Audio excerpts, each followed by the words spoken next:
At syempre, hindi namin palalagpisin. Syempre. Kapag naririnig namin na naging expert ka na rin sa kusina. Yeah. Okay, so one of your specialties is a Japanese rice bowl dish. Kaya tikman natin ang version ni Pars Matt ng beef gyudon dito sa Mars Masarap!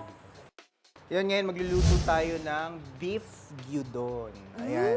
Ilalagay ko lang yung broth muna. Okay, ito yung pinagpakuluan natin ng beef. Matt, mga gano'ng katagal pinakuluan yung ating beef? 15 to 20 minutes. So hindi ganun katagal. Kumbaga sakto lang din. Ayan, para mas madali nang lumambot ngayon yung ating baka. diba? Ayan. Tapos lalagyan na natin lahat actually ng Okay, ingredients. so Ito, halo-halo lang. half cup ng light soy sauce. Light soy sauce. Okay. Ayan, tapos ang ating white vinegar, konting-konti lang. Oo, naku, mahirap. Baka maging adobo to, no? Maging adobo. Oo, baka yung gyudon natin maging Yan. adobo. Tapos ang ating sugar, 2 tablespoon or 3. Okay. Depende sa panlasa, pero gusto ko ng medyo matamis. Ako din. I Para- like it manamis-namis. Kaya, okay. Kasi iniisip ko kung buo ba niya ilalagay ang ginger. Hindi pala. Hindi, gagawin ko lang. I-grate natin. Kasi Okay. minsan pagka masyadong malalaki yung ginger, parang ang pangit pagka nakain mo ng totoo buo. So, naman. ito, habang kumukulo, pang-activate na rin yung flavor ng ating ginger. Ikaw ba, Matt, did you take like parang kumuha ka pa talaga ng course sa pagluluto? Or is it just because mahilig lang kayo as a family to cook? Ako, mahilig ako sa food. So, parang naka-curious ako pag kumakain ako ng mga food. Kung Parang anong sabi lasa ko, nun? Bakit ganun yung lasa? So, nagre-rely ako sa dila ko lang. Ikaw, Radson, may cooking skills ka ba? Parang hindi Okay na, Mars. Hindi mo na kailangan sumagot, Parang halata Radson. ako eh, kasi Your parang- laugh Thank you. Thank you. says Kasi it all. hindi siya pa-involved dito sa cooking natin eh. Mahilig lang ako manood ng mga cooking shows pero hindi ko talaga nagagawa yung... So, pakukuluin lang natin siya, Matt. Papaluin lang, tapos medyo hintayin lang natin mag-thicken ng konti yung sauce. Okay. Oh, nanlalamang ka ata dyan.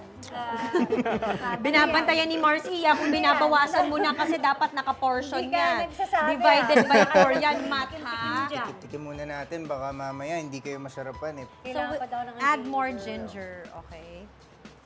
Uy, I can really smell that Ay, ginger. ang bango. Alam mo, ang lakas maka-Japanese nung pa-ginger. So guys, ano ba yung pinaka-excited kayo about Voltes 5?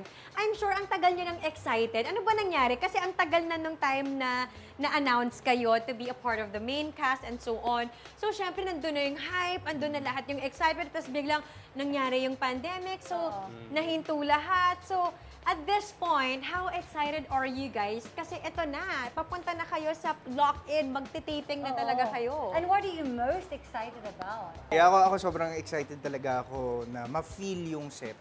Kasi kami, syempre, almost 1 year na kami nag-aaral ng mga characters namin. Okay. So ako, mas gusto ko na mas maramdaman pa yung character pag nandun sa set. Syempre, suot mo na yung suit mo. Yung actual costume. na, no, na you're really doing it And na. I also want to work with yung mga hindi pa namin kilala ng mga ibang cast. So parang sobrang excited ako kasi mas papasok sa sarili ko yung character ko pagka nakita ko sila sa personal. Kasi lumaki po talaga akong nanonood talaga ng anime, Mga ganun, Japanese Japanese anime, cartoons. So, sobrang exciting na mapoportray ko yung isa sa mga anime characters na parang hindi ko kinalakihan yung Voltes 5, pero dream ko na mag-portray ng isang anime character in the future. Kasi actually, sa itsura naman kasi niya, Mars, Yeah. pwedeng-pwede, di ba? Kasi kung na-appreciate mo yung anime as a person, tapos gaganap ka ng isang anime Gagampanan character, niya. Ayun ang nga po eh. saya. Dream come true. Dream Diba? come true. So how are we, Matt? We're getting hungry. Joke So lang. ayan, patapos na tayo. Okay. Kanina nilagyan ko kasi medyo nag-uusap tayo eh. Nilagyan ko ng paminta. Okay. So ngayon, since paluto na, i-add ko lang tong white onions para maluto lang ng konti.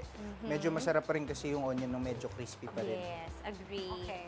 Yan, tapos Nakaliw ko, Mars, kasi normally, ayan, konting scallions. Kailangan yan. Kasi di ba normally, it starts with yung paggisa ng onions. Oo. And then with the meat.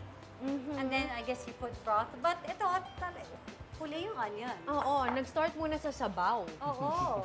Diba? lang. Tapos, takpan na natin for siguro 2 A minutes. few minutes. Ayan. Tapos, medyo luto na yung ating onion.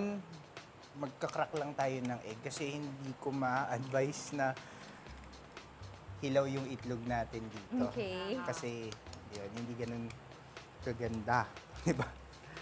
At saka yan yung nagpapagyudon dyan, di ba Mars? Kailangan may itlog. Yan. Tapos na, iwan ko lang konti doon sa ano. Okay, okay. So parang sinesteam na lang natin yung egg dun Para sa init maluto ng konti. Kasi Okay. masarap siya na medyo hilaw pa rin kasi yun yung mas mag-a-add nung para mag-thick yung sauce. Okay. Okay, tikiman na. Mars. Ang sarap. Right. Winner siya, Matt. I therefore conclude, expert nga siya sa kusina, Mars. I agree. Oo. Kaya, yes, I wanna try your Lozano's Kitchen. Yes, I'm Matt, curious. it's a yes. It's Kapag, a yes. kapag nag-lock-in, walang problem. O, diba, Radson? Alam mo na, Alam mo ha? na kung sino dapat kalakiin. O, alam mo True. kung sino ang kailangan mo Kwarto. i-friendship pag Sino doon yung ka roommate? para hindi ka magutom. Alam mo na. Matt, thank you so much for Thanks, this. Matt! Thank you. Thank you.